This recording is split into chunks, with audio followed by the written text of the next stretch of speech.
সকাল সকাল বাড়িতে নতুন অতিথি এসেছে। একদম মানে সবে চাটা নিয়ে বসেছি আর তাদের আগমন আর কি চোখে পড়ল। চলুন আপনাদের একটু আলাপ করে দিই নতুন অতিথিদের সাথে। অতিথিরা একটু মানি মানুষ, তো তারা বিশেষ নড়াচড়া করেন না, তো আমাকেই তাদের সঙ্গে আলাপ করানোর জন্য আসতে হলো। এই হলো একজন, সম্ভবত ইনি রাতেই এসেছেন, সকালে ছাদে এসে দেখতে পেলাম।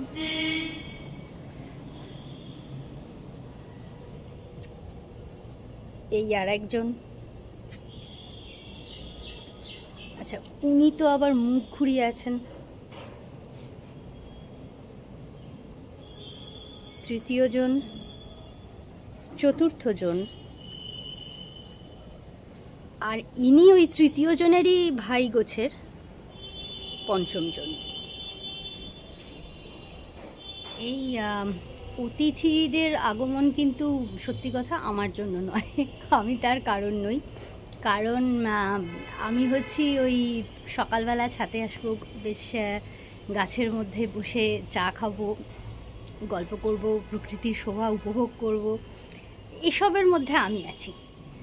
কিন্তু ওই ঘন্টা দুই ধরে মাটি কোপানো বা মাটি কোপানো ঠিক নয়, মানে একটু তো গাছের গোড়াগুলো খুঁড়ে দিতে হয়, বা কোন গাছে কখন সার দিতে হবে, বা ধরুন গাছগুলোর পাতা কোনো সময় হলুদ হয়ে যায়, পোকা ধরতে পারে, সেই সময় কি ধরনের সলিউশন স্প্রে করতে হবে, এই সব কিছুর মালিকানা একজনেরই, সেটা হচ্ছে আমার হাজব্যান্ড ঋতব্রত।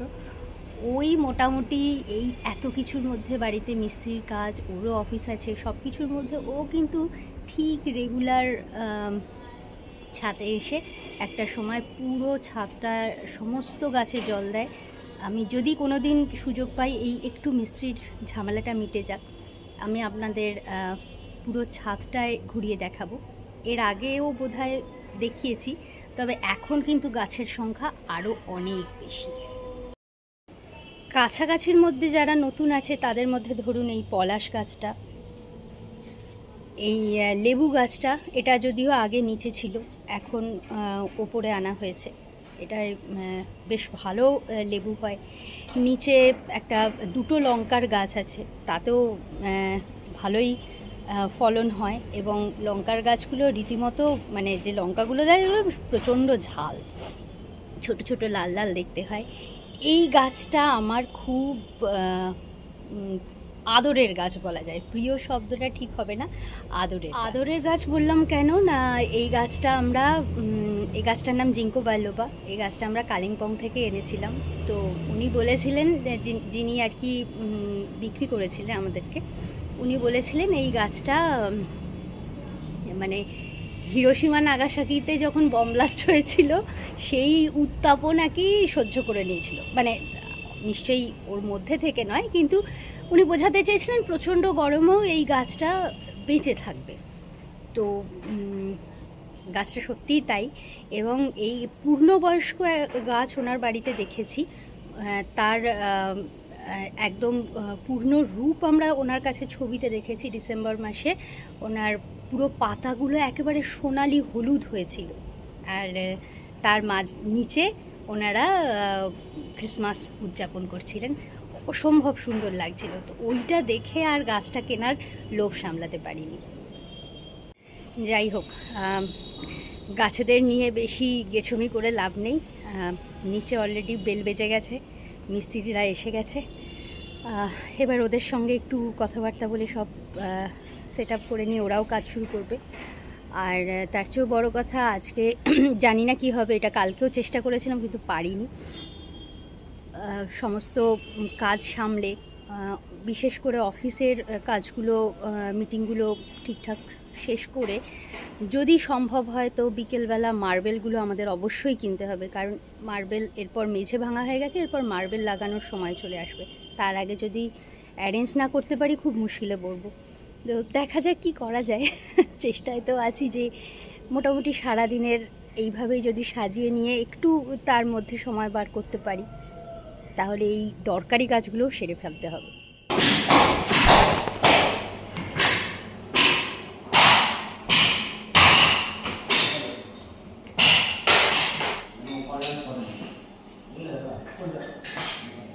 বুঝতেই পারছেন, ওই বাড়ির সিঁড়িগুলোর মতোই মসৃণ একটা মঙ্গলবার আমার শুরু হয়েছে।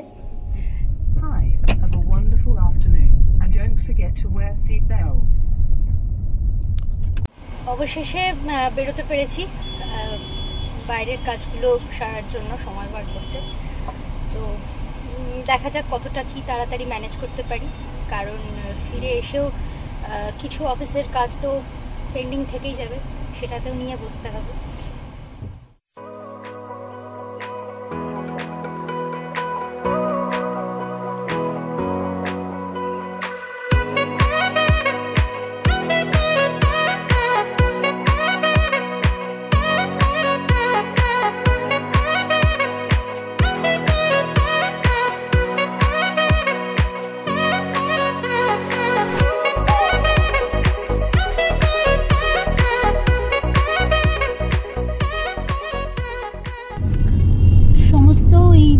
বাসন্তী হাইয়ের কাছে যে 4-5টা দোকান আছে, অনেকগুলোই আছে, আমরা মোটামুটি ওই 6টা মতো দোকান কভার করলাম। তো সব দেখে শুনে মোটামুটি একটা ইটালিয়ান মার্বেল সিলেক্ট করলাম সিঁড়িয়ারের জন্য, ফ্রম এস মার্বেল। ডিনারের লাস্ট টাচ আপ দিতে চলে এসেছি। রবিবারের মাটন রান্না করা ছিল, তো পুরোটা খেয়ে শেষ করতে পারেনি, সেখানে কিছুটা রয়ে গেছে, সেটা দিয়ে রুটি হয়ে যাবে। আর তার সাথে টাচ আপ হিসেবে রেখেছি ফিশ ব্যাটার ফ্রাই। চলুন দেখাই কিভাবে কি রেডি করে রেখেছি। এই যে দুটো বাটিতে দুটো আলাদা প্রিপারেশান দেখছেন, এটাই আছে ভেটকি ফিলেট, সেটা মোটামুটি গোলমরিচ আর আদা বাটা, রসুন বাটা, একটু নুন, এই দিয়ে ভালো করে মাখিয়ে ফ্রিজে রেখে দিয়েছিলাম। আর এই মিশ্রণটাই আছে চালের গুঁড়ি আর ময়দা। ময়দাটা আমি চালের গুঁড়ির থেকে একটু বেশি দিই। আর এর সাথে রেখেছি একটা ডিম ফেটিয়ে, যেহেতু মাছের পরিমাণ কম, জাস্ট 6টা ফিলেট, তাই এর সাথে একটা ডিমই যথেষ্ট।